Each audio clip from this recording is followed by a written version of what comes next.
So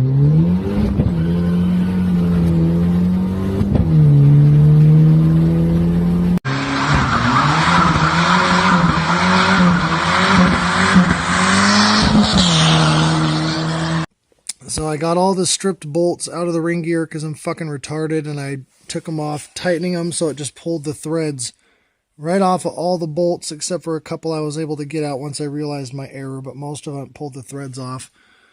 And before, when I looked at them, they'd look like that, where there was no threads. And I thought, well, should I strip the differential too? But I've been slowly pulling the threads that are on the bolts off, and then the threads look like that. So they're still good. I'll be able to clean those out and use this diff over again. So at least I didn't ruin the differential where I have to find a tap for that size, but I do have to order new bolts for the differential ring gear now, which sucks. But the M factory, the old ring gear is off and the bolts are out. And the new ring gear is ready to go on. I just got to get bolts for the diff again now. That is the last step. So stay tuned, and then that trans will be back together and in the car, and I can start on the engine rebuild. Alright, my M Factory LSD, the threads just need to be cleaned out with a wire wheel, and they will be done. Ring gear is ready to go. And I got to get bolts for the LSD as well, the differential bolts. So I'm going to see if I can find those locally, which I doubt, and then if not, I'll end up ordering some. Alright, my M Factory LSD, the threads just need to be cleaned out with a wire wheel, and they will be done. Ring gear is ready to go. And I got to get bolts for the LSD as well, the differential bolts. So I'm going to see if I can find those locally, which I doubt, and then if not, I'll end up ordering some. So I'm waiting on my bolts for my ring gear for the M Factory diff that's going in that tranny over there. And right now I'm getting ready to pull the head off. Timing belt's off, both manifolds are off, distributor cap's off, radiator hose is off. So right now all I need to do is undo the head bolts, and this head's ready to come off, and then we can maybe get a look at some damage to the pistons if they're visible. So got the cylinder head off on the probe. Most of the cylinders you can still see cross-hatching, a little bit of scoring from it rubbing. I have a feeling this cylinder has a broken ringland because of the way the piston looks. That one's got the race gas buildup, and then these two are clean. This one's the worst, usually is. There's no ridge up top because I ridge reamed it the last time, but it definitely rubbed the cylinder wall a little bit from having the ringland broken, but there's no scoring. And the cross-hatching still looks good over here, so I don't know. I'm just going to have to take the pistons out and see what's broken. Alright, so taking off the oil pan when you have right stuffed it on really, really good is such a horrid pain in the ass. But the sweetest sound when you're tearing an engine down and you're trying to get the pan off,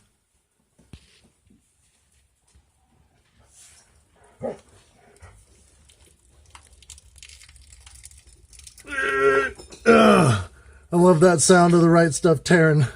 That's the sound of progress. Well, I just dug this piece of a piston skirt out of my oil pan, so that's a good sign that we're going to find some carnage in there. But I got the oil pan off. I used entirely too much right stuff, and it fucked my windage tray up, but I have spares. Definitely shiny in the pan, so I'm going to have to see how the bearings look.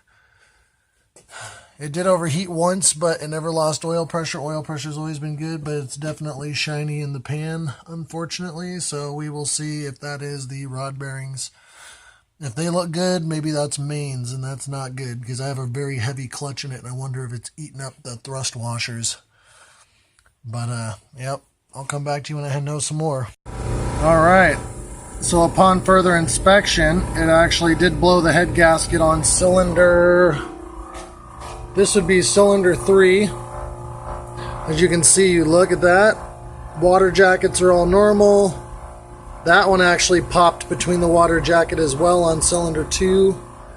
And then cylinder 3, it even burned the fire ring a little bit. Must have lifted the head at my last run, which was about 32 pounds of boost.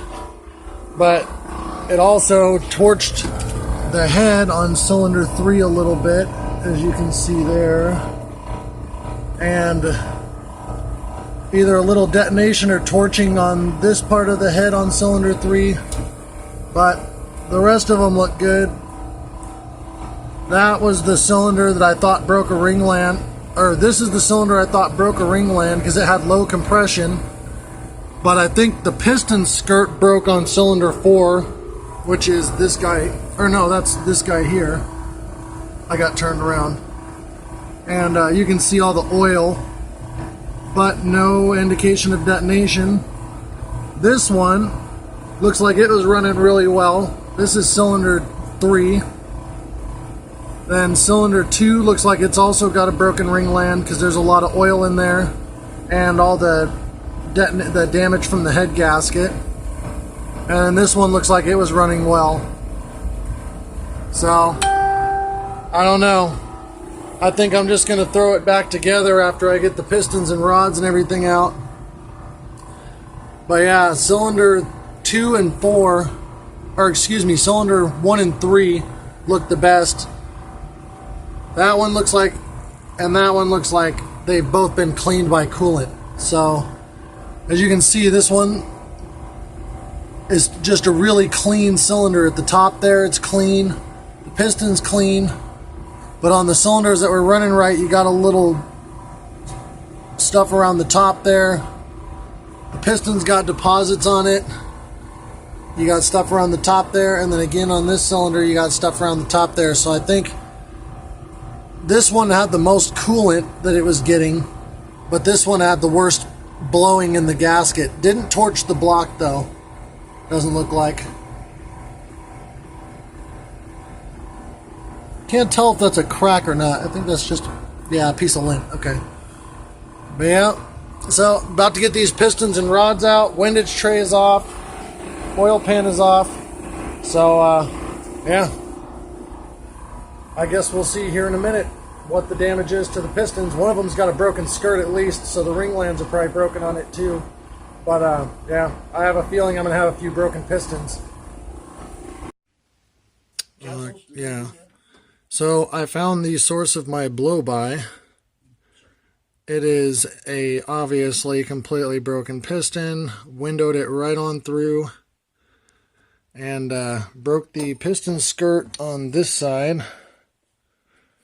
But yeah, you can see all the way through the piston. See a little light shining through there.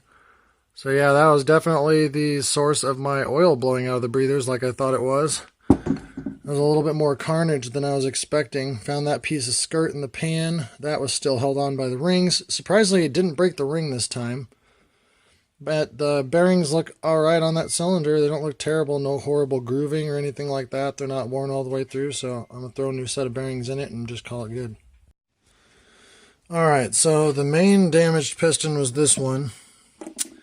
I found that all the rest of them are fine except for cylinder 2 also has a cracked piston skirt, but it had not broken all the way yet. But it was definitely cracked. No more broken ringlands on any of the pistons. They all look good there. A little rub on the sides. But I think that this engine will hold up just fine to do a nice high boost pass at least once with some new pistons in it. Because this will be the 7th time I've rebuilt this engine in car without pulling the block and just rehone the cylinders. So I'm sure they're way out of spec and it's slapping the pistons pretty hard, which is why these skirts are taking a bunch of abuse. But hyper-eutectic pistons that are lower compression and a lot stronger with skirt reinforcement are going in. And we'll see what she'll do. The cylinders definitely are, you know, rubbing or whatever, but they're not beyond a rehone. There's no grooving, anything like that. So I'm just going to slap it back together. Alright, all the cylinders are honed. That one's got some scratching, but no grooves or anything.